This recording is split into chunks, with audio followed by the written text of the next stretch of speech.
Blessings to all. Early morning, get up and get to it. We got update on D4VD David. Hours after the young lady Celeste was unalived, they say he was caught partying. How can you do such a thing, then you want to go out and party and act like you ain't did nothing in the world? Let's see what they're talking about. Shouts out to Law and Crime Network.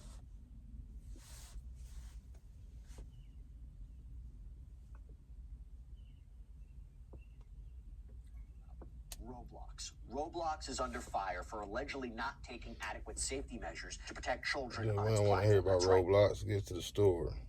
Up on charges. First-degree murder, continuous sexual abuse of a child under 14, and unlawful mutilation of human remains in connection with the death of 14-year-old Celeste Rivas Hernandez, filed by the LADA's office last week. We know that they claim that Celeste's decomposed and dismembered body was found September 8th, 2025 in the trunk of a car allegedly registered to David, real name David Anthony Burke, that this was out in LA in the Hollywood Hills. He's also facing special circumstances allegations of lying in wait, killing for financial gain, killing of a witness, using a sharp instrument with respect, again, to the murder charge. And this would carry heavier penalties like life in prison without parole, the death penalty, even though there's a moratorium on executions in California. And we learned from last week the autopsy report.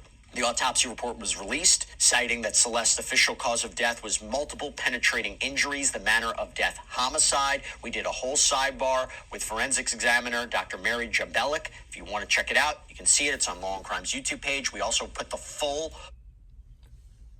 In so many words, did he just say that D4VD David sacrificed her for a financial gain of his music career?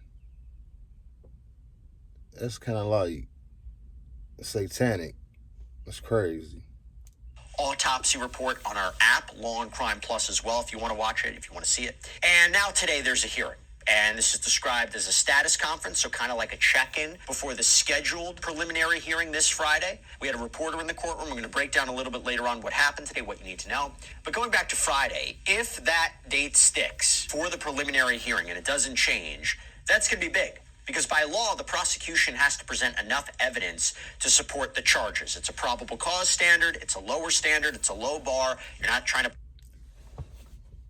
They keep talking about this evidence. The defense team, they feel like the prosecution don't have no solid evidence against David. What if he beats this case? So who put her in the trunk if he beats this case? Seriously, but you just gonna let the person who unalived this young girl just be free in the world? That's wild. Prove beyond a reasonable doubt, but you have to say there's sufficient evidence to support the charges. And look, this is open. The defense can challenge the evidence. It's different than a grand jury, right? A grand jury secret. It's one-sided. We learned last week that there were, 3 grand juries hearing evidence in this case, but no indictment was returned. Interesting. Again, as I spoke about with the LADA, Nathan Hochman, these could be investigative grand juries that examine evidence, but not necessarily asked to vote on an indictment, maybe. But aside from that, now we have updates in this case that we need to address since the last time we covered it. So David's physical appearance, a timeline laid out, accusations of partying after Celeste's death, changes to his relationship with the video game Fortnite. Okay, so for all that, I want to bring on private investigator Steve Fisher, who has been on... It sounded like David was in a whole nother world. Straight up. Like he was living in his head, inside of his mind. That's what it seems like.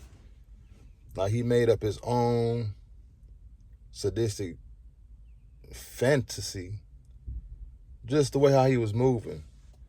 This young lady was only 14 years old. You became very successful in the music industry, so that must mean that you had some type of common sense, bro. You knew what you was doing was wrong from the start, and you just kept digging yourself deeper and deeper in the hole. Drop a comment below.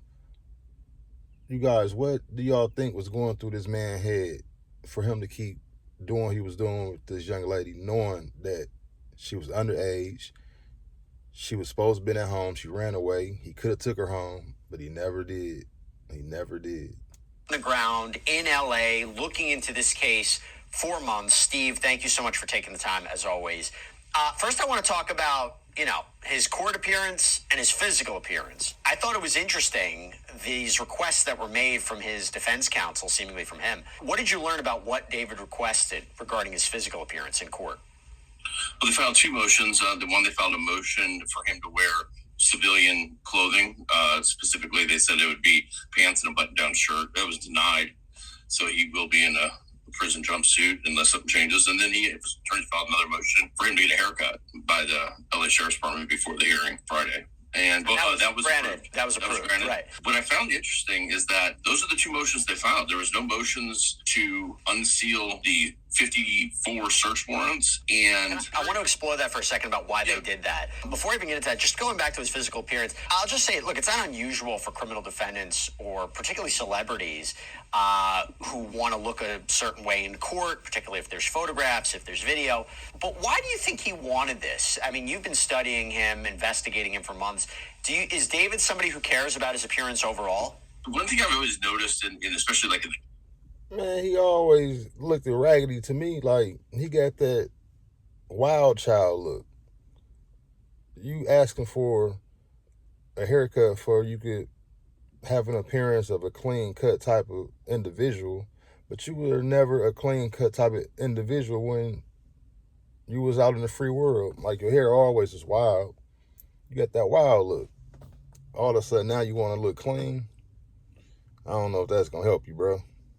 Camera roll pictures we have for him, he wore the same things for days in a row.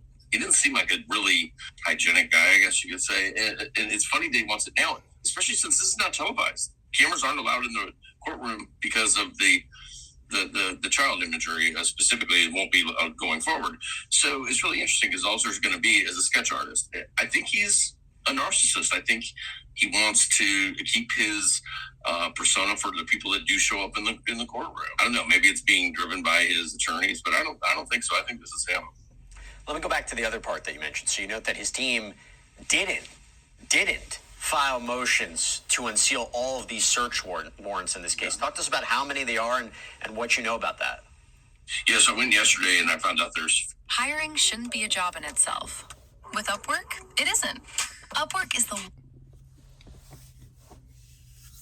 If you do get convicted, that success story that he had, uploading his songs or recording his own songs and going viral and becoming so successful, he just threw it all down the drain. I'm gonna keep y'all updated, man. Do y'all think he did it? Yes or no? Drop a comment in the comment section. Hit that like button, hit that subscribe button. I'm about to go knock this day out. You do the same as well. Have a blessed day. I'm out.